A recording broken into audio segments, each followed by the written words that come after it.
Sabi dito sa report ng Billionaire News, Pera Gallery, Maleta Delivery, PGMN, Boss Mabanta with CG Hero as Pitbull allegedly demanded 300 million to bury anti-Romualdez video. A long-time aide of former House Speaker Martin Romualdez has filed an extortion complaint. Ang sabi, plano nito, may planong tumakbo for Congresswoman sa Quezon City. If the disgraced Marvin Rillo attempts comeback, si Marcoleta may 500 million allocables. May handwritten note mismo, mga kababayan, si Cabral. Yan a handwritten note reportedly written by the late Public Works Undersecretary Maria Catalina Cabral indicated Senator Nagbabagang mga balita at pagtalakay sa mga isyu ng lipunan. Bulsa, opinyon, banat at paglalantad sa katotohanan. Bulsa, what you see is what you get. You decide. Hello po mga kababayan, si Dante Maravillas. I-update ko kayo po doon sa nangyaring entrapment ng National Bureau of Investigation sa PGMN founder na si Franco Mabanta. Ito po yung report ng Billionaire News Channel. Ang sabi, damay pati yung angkor ng PGMN, si CG Hero. May nasilip na ako mga kababayan na complaint affidavit ng tao mismo ni Martin kasama si CG Hero sa pinailan mga kababayan ng kaso sa 350 million extortion try. Pero ang mga nahuli, si Franco Mabanta, yung founder, ito siya. Tapos yung mga kasama, yung tumanggap mga kababayan ng marked money na 75 million pesos. Sabi dito sa report ng Billionaire News, Pera Gallery, Maleta Delivery, PGMN, Boss Mabanta with CG Hero as Pitbull allegedly demanded 300 million to bury anti-Romualdez video. A long-time aide of former House Speaker Martin Romualdez has filed an extortion complaint against Peanut Gallery Media Network top personalities accusing self-styled media guru Franco Mabanta and former beauty queen turned vlogger CG Hero of allegedly demanding 300 million in exchange for not releasing a video expose targeting the late congressman. So yan mga kababayan, ang balita ngayon, pinakang latest po. Sabi dyan, a close aide of former House Speaker Martin Romualdez has accused personalities of Peanut Gallery Network, PGMN, of attempting to extort 300 million. Dati 350 yan, na-reduce sa 300 million in exchange for withholding a controversial video expose.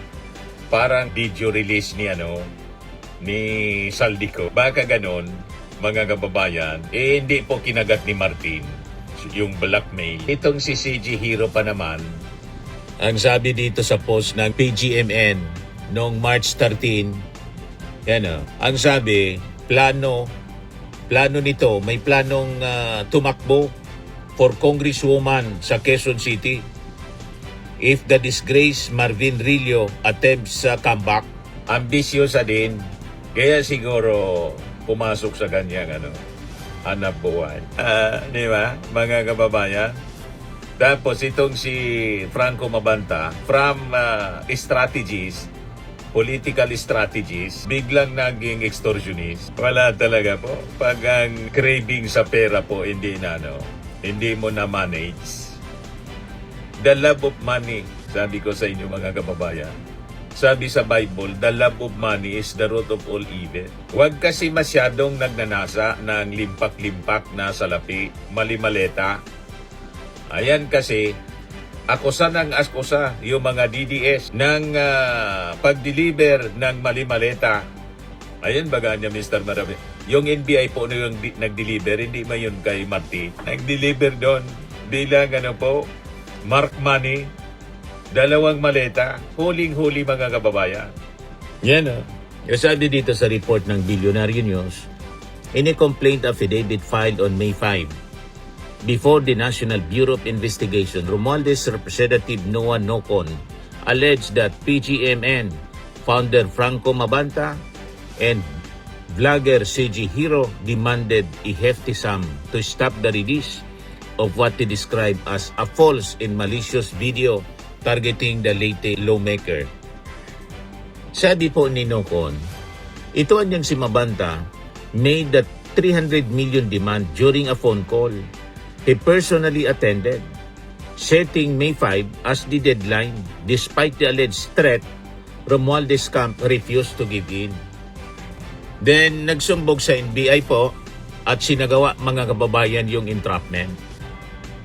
According to the NBI, undercover agents posing as representatives of Romualdez met Mabanta at the Peninsula Manila in Makati, where he allegedly reiterated the demand and instructed that the money be delivered to Valle Verde Country Club sa Pasig. Upon delivery of the entrapment money, Serrano and Franco, Jose Gallardo received the cash and brought it to the function room inside the Valle Verde Country Club, where Mabanta and two other individuals, Erickson James Pacada and John Alexander Vasquez Gomez, were waiting, sabi po ng NBI. Operatives arrested Mabanta along with several associates after they were allegedly caught receiving marked cash, pack and 3 maletas. Hindi pala, no?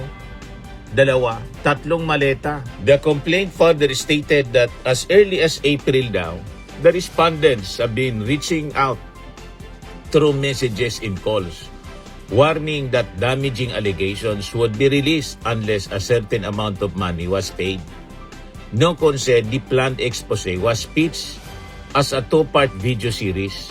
Part 1 is a 90-minute piece coming out on May 5, while Part 2 is a 60-minute piece scheduled for 2 weeks after that. Ang sabi sa mensahe, if you decide anya not to pursue, no hard feelings. But it added, if you decide to pursue, I promise, I will honor my word. All of you. Nocon alleged that Hero was positioned as the central figure in the video, which purportedly portrayed Romualdez as the mastermind of corruption and someone worshipped by fellow lawmakers. The material, according to the complaint, even declared that Hero is coming for Romualdez and threatened to pick apart and take down the former speaker.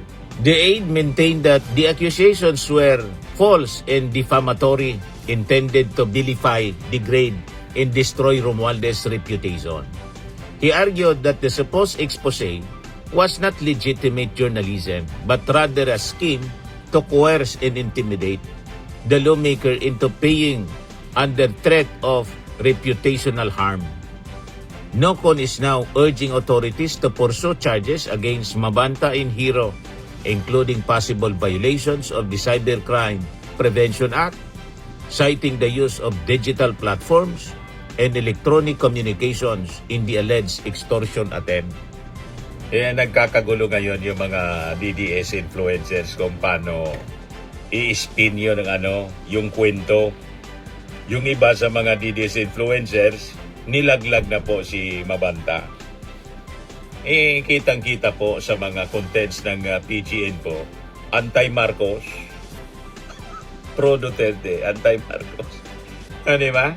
Mga kababayan, sayang yung itsura nila. Mga gwapo at maganda pa naman. Dating beauty queen itong babae, si J. Hero.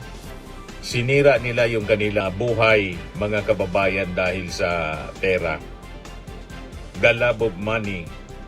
O ngayon, sa ibang kwento mga kababayan, kay Ping Lacson naman po, nagpa-presscon kanina si Ping Lacson. At sabi niya kanina sa presscon, may allocables daw si Senator Marcoleta. In-expose mga kababayan ni Ping Lacson yung 500 milyong allocables. At sabi ni Ping Lacson, yung flood control scam niya likely has multiple mastermind. Its region in charge of the flood control anomalies niya, may mastermind. O, di ba, mga kababayan, ang itinuturo nila, yung mga DDS, si Martin saka si PBBM. Bayan ang nakikita sa investigasyon ni Ping Lacson. Ang nakita ni Ping Lacson, si Marcoleta may 500 million allocables. May 110 note mismo. Mga kababayan, si Cabral. Yan o. A 110 note reportedly written by the late Public Works Undersecretary Maria Catalina Cabral indicated Senator Marcoleta supposedly received 500 million in allocables, sabi po ni Ping Lacson. Lalo nitong uusok, baka mag-oramentado na si Marcoleta. Sabi ni Ping Lacson, kaya niya galit sa akin kasi simula nung mapunta sa akin yung Senate Blue Ribbon Committee. Ang gusto ni Marcoleta, siya yung chairman. Hindi man po pwede kasi kung sinong pinili ng majority, siyang magiging chairman. Di ba? Kaya pala mga kababayan, kasi may 500 million allocables din na may written note. Si Cabral, sabi ni Ping Lacson. Yan, sabi niya, there is a 110 note from the late Jose Cabral indicating that she made allocations based on request for the allocable funds. She was able to allocate 500 million worth of projects to Senator Marcoleta. This letter, he said, is not yet with the Office of the Ombudsman, and he plans to submit the document which came directly from Cabral's camp. Apart from Cabral's handwritten document, Lacson is preparing to submit to the Ombudsman and the DOJ other documents and testimony from the 7 flood control probe hearings in 2025. Siguradong magliliyab nito si Marcoleta. Binuking mga kababayan ni Ping Lacson kanina sa kanyang press con. Ito si Ping Lacson, pakinggan natin. Ikaw ko lang po yung sa mastermind. Meron mo ba kaya nga talagang mastermind dun sa flood control scam o kanya-kanyang I lakad po think ito?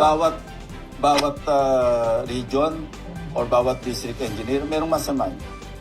Pero yung... Like for example, di ba testimony ni Henry Alcantara, sa Bulacan First District Engineering Office pa lang, ang nai-allocate ni Saldico, 35 billion. Kaya nga nakiusap siya, hanap po kami dyan sa karating probinsya, yung ibang mga DEOs, kasi baka ma-obvious na tayo na lumulobo na dyan sa Bulacan. So yun, so sino mastermind doon?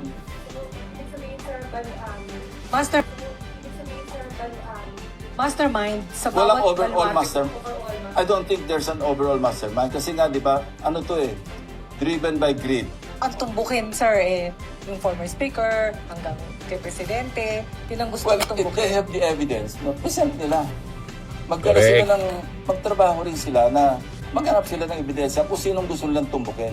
Ako, wala akong gustong tumbukin. Dumarating sa akin yung mga nagre-report.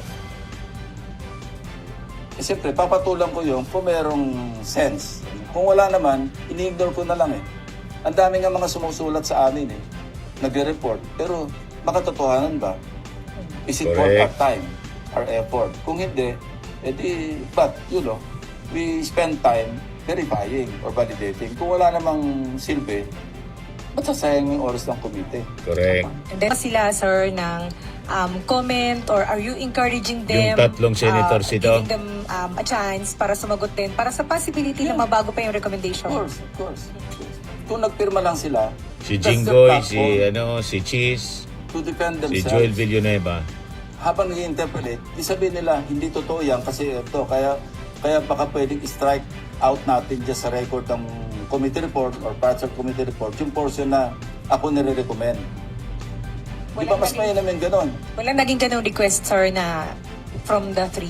Wala. Kasi kung umabot kami sa interpellation, sa amendment, at makatwiran yung kanilang amendment, natanggalin mo yung pangalan ko dyan, dahil hindi totoo yan, ito yung aking depensa, at nanalo sa botohan, halimbawa, or na-convince ako as chairman, sponsor, sabi ko, accepted.